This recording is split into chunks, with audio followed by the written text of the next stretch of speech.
Ханафи мазхаб деген исламды чагылдырган бир школа. Исламдын эрежелерин системага салып, эрежеге салган. Ханафи мазхаб Абу Ханифа шундай кылган.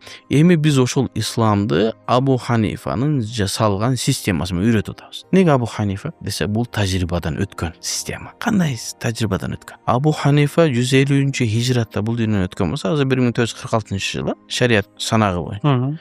Ошондон бери азыркы мезгилге чейин адамдар ушул система менен динди таанып келет. Бул системада миллиондогон алымдар чыккан. Бул системанын негизинде миңдеген жылдар адамдар, жүздөгөн жылдар дейин мамлекет башкарылган бул система менен. Осмон империясы 600 жыл, Аббасилерде, Салажика, Газнавилер мамлекет башкарган. Аскери жактында промес чечет, семейный жактын семейный кодекси дагы бар, намаз, орозо, политология да бүт бар. Бул системалуу дин. Башкача айтканда, школа.